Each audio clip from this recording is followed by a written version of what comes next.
Evocation. This is the path of the world lying behind the mirror of life. There's no secret beyond death hidden to us, for we are the lords of the souls. We know the hidden one himself, for we are the masters of the most secret essences. We know the truth of names. Hey everyone, this is Once Bitten. So evocation is one of the 10 magic paths in the Ninth Age. It is part of a grouping of magic paths that called souls and spirits. These are paths that encompass the ability to influence the souls of mortal beings, whether they are still embodied or discarnate. So that grouping consists of evocation, witchcraft, and shamanism. The purpose of this video is to cover evocation as a magic path, talk about which armies have access to it, what the spells are, and give a brief evaluation of it at the end. So evocation is available to demon legions, beast herds, Saurian ancients, if taken by the Coatl Lord, Undying dynasties, and Vampire Covenant, with the exception of vampires that are part of the Brotherhood of the Dragon bloodline. So all paths in the Ninth Age come with 6 regular spells, and then sometimes there are different kinds of spells. Well, evocation has a trait spell, so that means that everyone, if you take this path, everyone knows it, and it's in addition to other spells you know. So it's a free spell that you know, which is very, very nice. This path does not come with an attribute spell, so when you cast a spell, there is no automatic casting of the attribute to go along with it. That's something to keep in mind.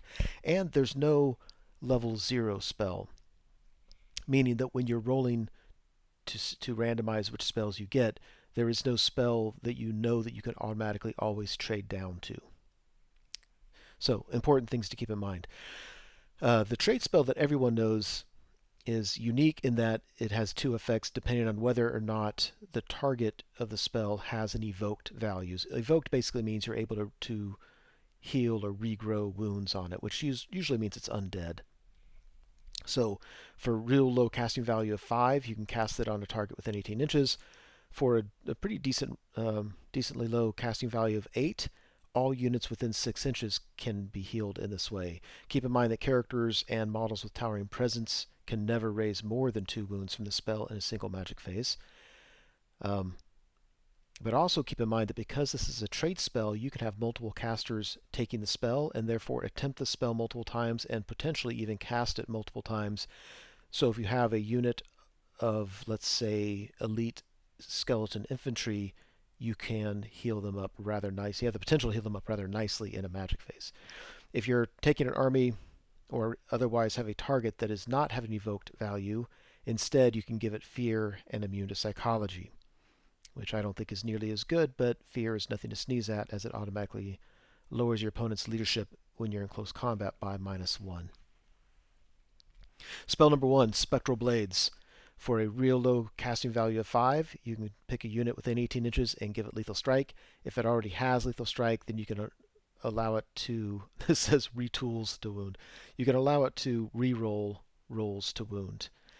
For a casting value of 10, you can get all units within 12 inches with lethal strike and or re-rolling to wound. I can't help but think of an army with multiple Gore-Tax in it, clumped together, already have lethal strike that not only is it lethal strike, but it does D3 wounds, and they get to heal a wound when that happens, and allow them to re-roll those rolls to wound to increase the odds of getting those. That synergizes very, very well. It also synergizes well with elite infantry that has lethal strike, with cheap infantry like skeleton warriors that don't have a whole lot going for them. Rolling a 6 to wound and ignoring all armor saves can be very, very helpful. Number 2 spell, Ancestral Aid. Let's see, for 7 plus, or 9 plus, either way it's going to be a 12-inch range augment. For 7 up, you can give a unit re-rolling to hit in close combat, and for 2 pips more, you can allow them to re-roll to hit and in close combat and in shooting. I can't think of any units that are good enough in close combat and in shooting that boosted version is worth it, but what does it matter? The ability to re-roll to hit can be well, is almost always very, very nice, and 7 is not a bad casting value.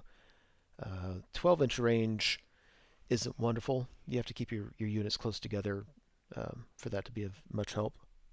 Number 3 spell, Touch of the Reapers. This is the first of the damage spells. It's focused, so you pick an individual model. That target suffers D3 hits with Strength 10, no armor save. Strength 10 sounds great, but you roll against your opponent's leadership. So unless you have them out on their own and they have bad leadership, you're often going to be doing your Strength 10 versus a 9 or 10. So it's not auto wound or anything like that.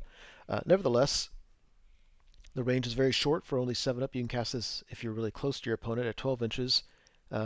For a 10 or more, you can cast it at a 24-inch range. I find this to be a good threat spell because when you look at what it does, it's like, this isn't going to change the game necessarily. But at the same time, do you really want this being cast on you and risk 3? You could potentially lose 3 hits, 3 wounds on an important character. So, yeah, I find that somewhat of a situational spell. Number 4, the Dance Macabre. I like this spell a lot. For 7 up, you can pick a unit within 12 inches, and it can make an 8-inch magical move, and it counts as ethereal during that move. Or, for a 12 up, which is pretty high casting value, all units within 12 inches can make that 8-inch magical move. I think that synergizes very well with slow armies, such as the 2 undead armies, and with an army like Beast Herds that moves it's known for, well, it doesn't move slowly, it moves pretty quickly, but it has very little long range attack and needs to move across the board quickly. So the potential of grouping your stuff together and then moving everything within 12 inches forward 8 inches, it could be very, very powerful. Spell number 5, Whispers of the Veil. This is a 24-inch range. On a 9 up, your target suffers -1 leadership and -2 weapon skill. Now, since there's already a spell that can make a unit have fear, now you have spells that if you get both of them on there, now you have the threat of lowering your opponent's leadership by 2, which starts to really add up. And to keep in mind, this remains in play. That's a double-edged sword.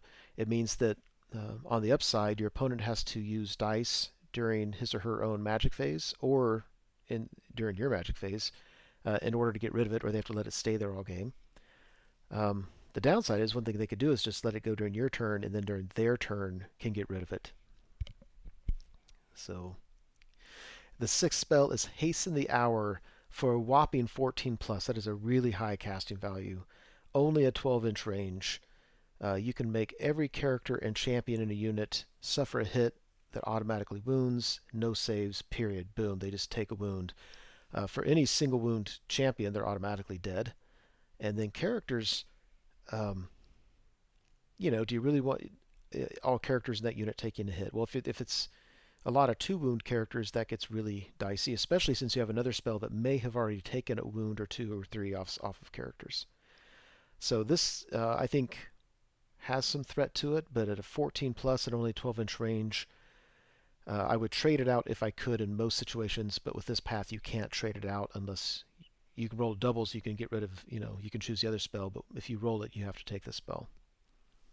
So what I think this magic path is not overwhelming. It's nice and balanced, nice mix of augments and hexes. I like the trait spell is kind of nice to have that extra spell. It allows you multiple attempts to raise models if you're playing an undead army, which is pretty good. The ability to give a unit fear. I don't want to scoff at that. That's okay. I mean, that can really make a difference at times, because not only does it lower their leadership, but they also have to take that fear test. It seems like the augments are kind of focused on making you better in close combat, and of course that one spell which increases movement. The damage spells are okay. I would not take this path because of its damage spells by any means. One of the things that springs to mind for me is the potential to mess with leadership. I mean, if you don't have units with fear, you can give them fear. Boom, there's -1 leadership. There's a spell that gives -1 leadership. If you happen to get both of them off, that's a -2 leadership, which can really help. If you have units with fear or with terror, you don't have to worry about the spell giving fear, so you just have to worry about get the one spell off and they're already at a -2. If you play Beast Herds and play it with the Jabberwocky, you have the potential to lower their leadership by 3, and you get to a point where you just have to win combat by anything, and even if they're steadfast, -3 leadership can really cause problems. So I don't think this path strikes me as kind of a balanced path. It doesn't.